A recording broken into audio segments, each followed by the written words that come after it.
Gavin Williamson, the Secretary of State for Education, has expressed plans to maintain free speech at universities in England, where he describes there to be unacceptable silencing and censoring.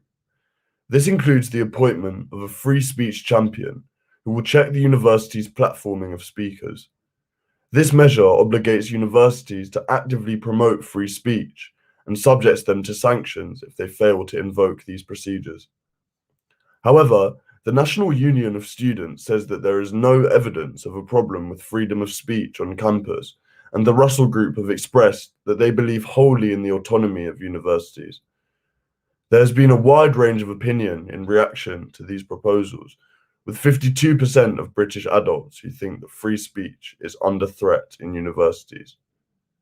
The government says that they hope to materialise these measures as soon as possible. And now, over to Pippa for some good news about festivals. On Monday, Boris Johnson announced his much anticipated four-step plan for his roadmap out of lockdown. This includes news that on April 12th, shops, gyms, hairdressers, and outdoor public spaces are expected to reopen. Following this, the mixing of two households may be allowed from as early as the 17th of May, with the rule of six expected to be reintroduced in places such as pubs. Schools will hopefully be reopening from the 8th of March, and from the 29th of March, outdoor gatherings of up to 6 people are expected. However, the PM has said that this plan is dependent on a no data, no date strategy. And whilst he hopes that coming out of lockdown will be irreversible, there are no guarantees at this time. I spoke with third-year student Maya Varma to hear her thoughts on the news. I am looking forward to the possibility of all this ending, but as a final year student I do feel quite frustrated that I only had 1 year of this normal university experience. And I guess I have quite mixed feelings in general about June 21st because although I'm looking forward to it, I'm quite reluctant to get my hopes up too much because in the past there have been plans in place and there have been loads of delays in those plans, and also I just feel like the idea that everything will just go back to normal is quite unrealistic to me. Now here's Gerard with the latest update on Reading and Leeds Festival. Thanks, Pippa. The Reading and Leeds festivals are back this year. The organisers of the event said on Wednesday that the two festivals will be held on the 27th, 28th and 29th of August. This comes after Prime Minister Boris Johnson revealed in government's roadmap that legal limits on social contact will end by the 21st of June and that all adults will be offered a COVID-19 vaccine by the end of July. The headliners for the festivals are Stormzy, Post Malone and Liam Gallagher. Other acts include Queen of the Stone Age, Doja Cat, Two Door Cinema Club, Catfish and the Bottlemen, Lewis Capaldi, and DaBaby, among others. The twin festivals were cancelled last year as a result of the pandemic, just like most live music festivals in the UK and around the world. The live music industry has been hit hard, and just last month, the 2021 iteration of Glastonbury, the UK's biggest music festival, was cancelled. News of the Reading and Leeds festivals reopening may come as a relief to those in the industry.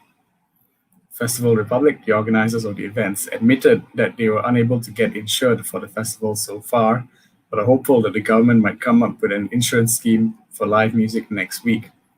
Tickets for the Leeds Festival are still available, but the Reading Festival is sold out. No other details have been released yet. A stabbing incident occurred in Fallowfield last week. Chloe has more on the story. Thanks, Gerard. Derby Road, Fallowfield, is frequently talked about as being one of the safer roads in the area, a place where break-ins and commotions are less frequent. However, residents and students of Derby Road, including myself, were horrified to wake up to a police crime scene and forensic tent near the Edgerton Road end of Derby Road last Saturday morning. Last weekend, police were called to a house on Derby Road in the early hours of Saturday morning. It appears that neighbours heard the disturbance at around 1 a.m. and alerted police, who arrived to find that two men, aged 19 and 26, had been stabbed inside a student house party. Though the injuries that the victims sustained appear not to be life-threatening, a 20-year-old man and 22-year-old woman are being held in police custody for further questioning. The pair were accused of assault and possession with intent to supply. News News spoke to a witness who told us it was a scary scene. At about 3 a.m, police were going around asking for information. There were multiple police cars and a big tent. People were being led in and out of the police van, and I was worried that there might have been a death. Greater Manchester Police have not made any further statements as yet. Here's Tom covering the Chinese New Year Gala. Yes, thanks, Chloe. The COVID-19 pandemic has seen many of us change our plans to be safe and coherent to the restrictions currently in place in the UK. And the Chinese Students and Scholars Association in Manchester were no different from that. They held their annual Chinese New Year Gala over the weekend of the 6th of February, only this time it was online. The event included various excellent programmes, including singing, dancing, performances of Chinese musical instruments, as well as appearances from some special guests. Amongst the speakers at this year's event was the Vice-Chancellor of the University of Manchester, Dame Nancy Rothwell, the Mayor of Greater Manchester, Andy Burnham, the Lord Mayor of the City of Manchester, Tommy Judge, and his wife Carol, as well as the Consulate General of the People's Republic of China in Manchester. 2021年的曼彻斯特春节联欢晚会如期而至。中国驻曼彻斯特总领馆郑熙元总领事、范应杰副总领事、赵章参赞等各位领导老师，曼彻斯特大学校长 Nancy Rothwell 领爵，大曼彻斯特市长 Andy Burnham 先生，曼彻斯特市长 Tommy Judge 及夫人 Carol Judge 女士，索尔福德。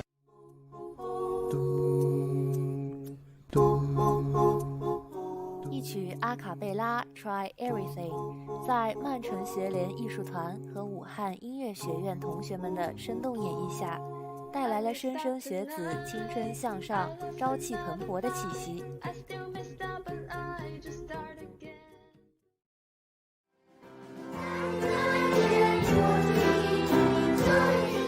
而下面一首由艺术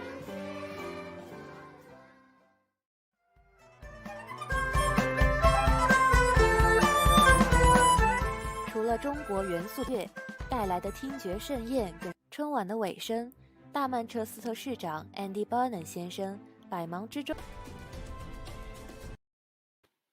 It's good to see that people are adapting to these times and can still celebrate something that obviously means so much to them. Now a look at the global headlines this week. In a major move, the US military has carried out an airstrike targeting Iran-backed militias in Syria. The Pentagon said that the attack destroyed multiple facilities located at a border control point used by a number of Iranian-backed militant groups. It was the first military action ordered by the Biden administration and came in response to attacks against US and coalition personnel in Iraq. The Chinese President Xi Jinping says that in historical victory, China has eradicated extreme poverty.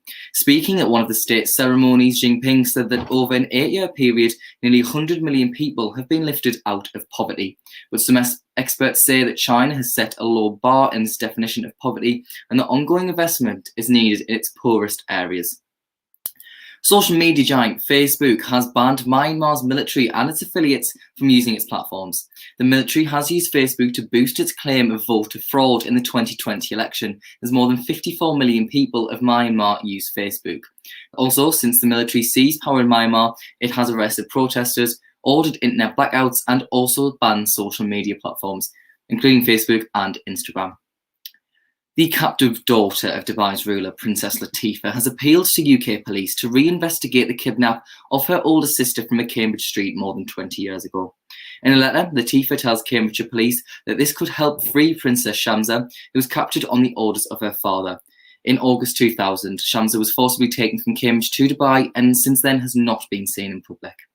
And finally, a group of Russian diplomats and their families made a rather unusual exit out of North Korea on a hand-pushed rail trolley due to strict COVID measures. Since early last year, trains and wagons have been forbidden to enter or leave the country. Most international passenger flights have also been suspended. That's why the Russian diplomats were thus left with little choice. That is all from us this week here at Fuse News. Don't forget to tune in next week, every day at 6 p.m. We have live hustings for the new Students' Union exec officers. We'll also be back next Friday at the usual time of 11:45. Have a good weekend. Goodbye.